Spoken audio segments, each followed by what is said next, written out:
ఎందుకంటే అక్కడ మాకు మెడికల్ చెకప్స్ జనరల్ గా చెయ్యరు. ఏదన్నా ప్రాబ్లమ్ సిమ్టమ్స్ ఉంటేనే చేస్తారు.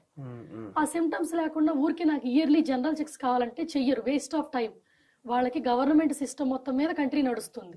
మీకు ఒక గవర్నమెంట్ హాస్పిటల్లో అపాయింట్మెంట్ కావాలి అంటే వాళ్ళు ఎలా చూస్తారంటే ఫస్ట్ కమ్ ఫస్ట్ సర్వ్ చూడరు. ప్రాబ్లం ఫస్ట్ అవ్వదు. నాకు జలుబు చేసి నాకు అపాయింట్మెంట్ ఇవ్వమంటే జలుబే కదా, మెల్లగా తగ్గిపోతుంది. పిల్లలకి డయేరియా వచ్చింది అపాయింట్మెంట్ ఇవ్వమంటే వాళ్ళకి తెలుసు డయేరియా సిమ్టమ్స్ 2-3 రోజుల దాకా ఎక్కువ డీహైడ్రేట్ అయితే అప్పుడు అడ్మిట్ చేసుకుంటారు. ఈ లోపు మన్నే బేర్ చేయమంటారు. ఇక్కడ అట్లా కాదు కదా, తెలిసిన వాళ్ళు ఉంటే పుట్టుకుని అడ్మిట్ అయిపోతాం. అక్కడ అలా కాదు, నెసెసిటీ అయితే. ఎందుకంటే మనం వెళ్ళి అడ్మిట్ అవ్వటం వల్ల serious problem, life threatening problem ఉన్న వాళ్ళకి వెయిటింగ్ లిస్ట్ ఉంటుంది. సో అందుకని ఎవరు థ్రెటనింగ్ ఉంటుందో వాళ్ళని హైలో చూస్తారు, డబ్బులు ఎంత ఉన్నాయో చూడరు. ఇప్పుడు మాకు అక్కడ లో ఇన్కమ్ పీపుల్ అంటారు, మిడిల్ ఇన్కమ్ పీపుల్ అంటారు, రిచ్ పీపుల్ అంటారు. లో ఇన్కమ్ పీపుల్ అంటే సంవత్సరానికి 30 లక్షల కన్నా తక్కువ జీతం ఉంటే వాళ్ళని లో ఇన్కమ్ పీపుల్ అంటారు.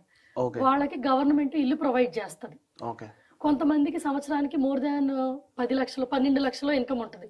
ఎందుకంటే వాళ్ళు హార్డ్ జాబ్స్ చేస్తుంటారు. బ్రిటిష్ వాళ్ళు కూడా ఉంటారు, వాళ్ళు చదువుకుని ఉండరు కాబట్టి.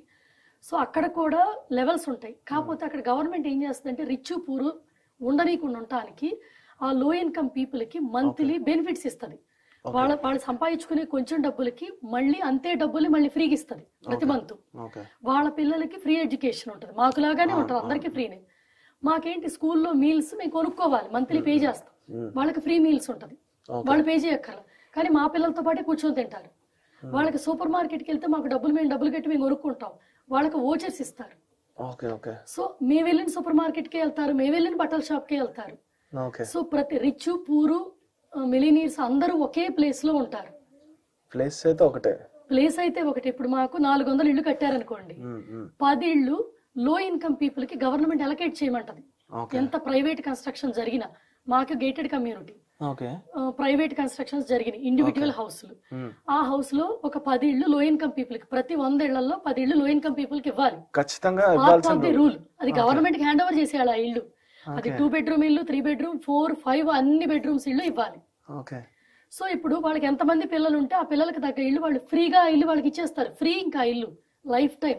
రెంట్ కట్టవు, అందులో ఎలక్ట్రిసిటీ బిల్లు కట్టవు, వాటర్ బిల్లు కట్టవు. సో ఆ లో ఇన్కమ్ పీపుల్ కూడా రిచ్ సొసైటీలో నార్మల్ గా బతకాలి. సో అప్పుడు ఏంటి, నీకు రిచ్ పూర్ ఎవరు కనిపించరు. బేసిక్ గా వాళ్ళకి బ్యాంక్ బ్యాలెన్స్ ఉండదు అంతే, లైఫ్ స్టైల్ మొత్తం మనలోనే ఉంటది. సో దానివల్ల ఏంటంటే ఎక్కువ తక్కువ తేడా ఉండదు. బిన్ను తీసే వాళ్ళకి కూడా అదే వాల్యూ ఇస్తాం, వాళ్ళకి మేము థ్యాంక్ యూస్ చెప్తాం. ఇప్పుడు మా ఇంటికి నెలకు ఒక్కసారి ఒక క్లీనర్ వచ్చింది అనుకోండి, అంటే ఇంట్లో పనులన్నీ నేనే చేసుకుంటా. ఈ పాస్ట్ 1 year గా కొంచెం కమిట్మెంట్స్ ఎక్కువై కుదరక వీక్లీ ఒకసారి క్లీనింగ్ కంపెనీనో క్లీనర్ నో మాట్లాడుకున్నాం. తనకి మసిడీస్ ఉంది, నాకు మసిడీస్ ఉంది, ఒకే లైఫ్ స్టైల్. తనకి పిల్లలు ఉన్నారు, తనకి నాకున్న ఇల్లు లాంటిదే ఉంది. తనేం తక్కువ కాదు, తన ప్రొఫెషన్ అది అంతే. తను చదువుకోలే, తన ప్రొఫెషన్ అది, రెస్పెక్ట్ ఉంటుంది. ఇక్కడ నేను చూస్తుంది ఏంటంటే, ఇప్పుడు మన ఇంట్లో పని చేస్తారనుకో, వాళ్ళకి నేను మీరు అని గౌరవిస్తే వాళ్ళు కొత్తగా దడుచుకుంటున్నారు. ఇప్పుడు 21 ఏళ్ల బ్యాక్ మేము చదువుకున్న పిల్లలం, పేరెంట్స్ దగ్గర ఉన్నాం, మాకు ఇండివిజువాలిటీ తెలియదు. చెప్పాలి ఇంతసేపు మాట్లాడిన తర్వాత ఎక్కడో తెలియని ఫ్రస్ట్రేషన్ దేనికి అనిపించింది. మీరు అక్కడ బతికిన ఇన్ని ఇయర్స్ కి అక్కడ చూసిన కల్చర్ కి ఇక్కడ ఇంకా డిఫరెన్సెస్ మీరు తీసుకోలేకపోతున్నారు. తక్కువ డబ్బులు సంపాదించే వాళ్ళని చాలా తక్కువగా చూస్తారు. ఇప్పుడు మాకు కార్ కి డ్రైవింగ్ పర్సన్ పెట్టుకున్నాము, సో మనకి ఇంట్లో ఒక అమ్మాళ్ళకి మెయిడ్ ఉన్నారు, మేము వాళ్ళందరినీ మీరు అనే సంబోధిస్తాం. మీరు చెబుతాం, థ్యాంక్ యూ చెప్తాం, వాళ్ళకి అదే రెస్పెక్ట్ ఇస్తాం. మాతో పాటే వాళ్ళని ఫుడ్ తినమంటాం. సో అది చుట్టూతో ఉన్న వాళ్ళు తప్పు పడతారు, ఎందుకంత వాల్యూ ఇస్తున్నారు, వాళ్ళకంత వాళ్ళ లైఫ్ లో ఎంత అనే మాటలు మాట్లాడుతున్నారు. వాళ్ళదే ఒక లైఫ్ అని ఇక్కడ చూడట్లా. ఇప్పుడు నేను అదే అంటుంది, ఇప్పుడు ఇక్కడ మనకి చాలా మంది ఉమెన్స్ ఉన్నారు కదా, ప్రతి ఒక్కళ్ళు ఆఫీస్ జాబే ఇష్టపడతారు. ఎందుకు, ఆ జాబ్ కి రెస్పెక్ట్ ఇస్తారని. అది వరకు నాకు కామెంట్స్ లో కూడా పెట్టారు, అక్కడ మేము పార్ట్ టైం జాబులు చేసి క్లీనింగ్ జాబులు కూడా చేసి ఒక స్టేజ్కి వచ్చి గ్రో అయ్యాము. ఇవాళ మేము జాబులు చేస్తున్నాం, మల్టిపుల్ బిజినెస్లు చేస్తున్నాం, మాకు ఈ కష్టం అంతా తెలుసు అని. సో ఇప్పుడు మేము చేసే జాబులకి బురద చల్లుతారు, మేము చేసే బిజినెస్ కి బురద చల్లుతారు. ఎందుకు, ఒకటే రీజన్ అండి, సింపుల్. చెప్పే కదా, మనం కష్టపడి సంపాదించినా కష్టపడి బిజినెస్ చేసినా మా కడుపు కొట్టి సంపాదించామని అంటారు. ఇప్పుడు అదే కదా, సూపర్ మార్కెట్ ఓనరు నేను యాపిల్ కొనుక్కోవటం వల్లే నువ్వు మిలియనీర్ అయ్యావు అంటారు. ఈజ్ దట్ రైట్ అండి?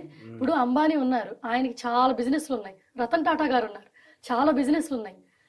ఎవరి ఎథిక్స్ వాళ్ళవే.